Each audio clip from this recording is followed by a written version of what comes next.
এই গাছটার গোড়াতে এক মুরব্বী লোক সাদা পোশাক পরে বসেছিল। তে আমি আবার শুধাইলাম যে দাদু। আপনি একাই আসছিলেন? হ্যাঁ, আমি একাই আসছিলাম। আসসালামু আলাইকুম। আমার পেছনে যে বাগান বা গাছগুলো দেখছেন, এই গাছটা আসলে একটি ভুতুড়ে টাইপের এই বাগানটা। সো এখানে একটা দারুণ অভিজ্ঞতার শিকার হয় আমারই ফুফাতো ভাই। তো তার মুখ থেকে আজকে আমরা শুনবো সেই ঐতিহাসিক ঘটনাটা। পর আমি আম কুড়াতে আসছিলাম, 3-4 জন আম কুড়াতে আসলাম।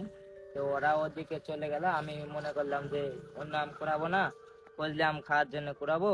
তার জন্য এই বাগানে আসলাম।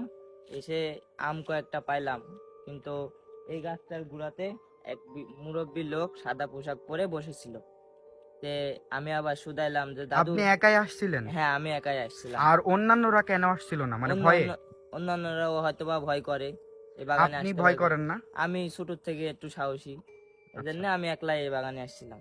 কিন্তু সেদিনকার পর থেকে আপনি আর এই বাগানে আমি আর আসেন? পরবর্তীতে এই বাগানে আর আসি নাই। আচ্ছা, সেদিন কি ঘটেছিল একটু আমাদেরকে খুলে বলবেন? সেদিনে ঘটেছিল, এক দাদু এই গাছতলা বসেছিল, আমি আম কুড়াচ্ছিলাম। আমি দাদুকে বললাম যে দাদু, তুমি কি আম কুড়াচ্ছ না, তোমার নিজের বাগান?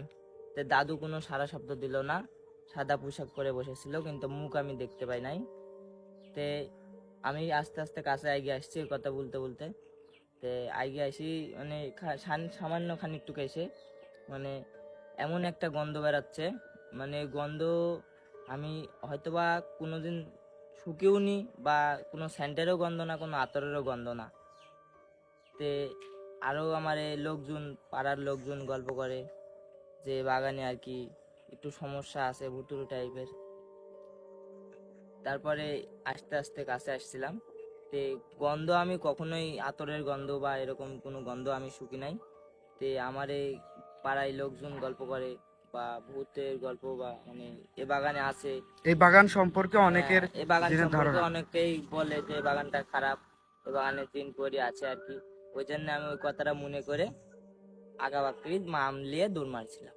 আর ওই লোকটারা কি ওইভাবে বসেছিল? হ্যাঁ, ওইভাবে বসেছিল। আর তারপরে আমি বাড়িতে যে আমগুলো দেখি, আমগুলো দেখার পরে ওই আমগুলো অরিজিনালি ফজলি আম না, আশ্বিনী আম হয়ে গেছে। আচ্ছা, তারপরে আমার বাপ মাকে বলি যে এই বাগানে আম কুড়াতে গেছিলাম, এই ঘটনা ঘটেছে। এই ঘটনা ঘটেছে। তা আমার আম্মা আর আব্বা বকাবকি করলো যে বাগানে গিয়েছিস কেন, হ্যান ত্যান। হুজুরকে বলি যে হুজুর এই ব্যাপার, এই ঘটনা।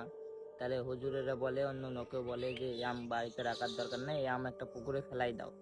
তখন আমি একটা পুকুরে ফেলাই দিই আমগুলা, আপনার? আমাদের এলাকায় পুকুরে ফেলাই দিই। আচ্ছা, মানে তারপর থেকে তারপরে কি আপনার কোনো প্রবলেম হয়েছে না, তারপরে আর কোনো আমার প্রবলেম হয় নাই, আমি এই বাগানে অতটা আসিও নাই ওর পর থেকে? এরপর থেকে। মানে ওই জিনিস দিনের দেখা। আজকে আপনার আমার জন্য আসলেন না? হ্যাঁ, আপনার জন্য আমি আসলাম, তাছাড়া এই বাগানে আমি আসিও নাই তারপর থেকে।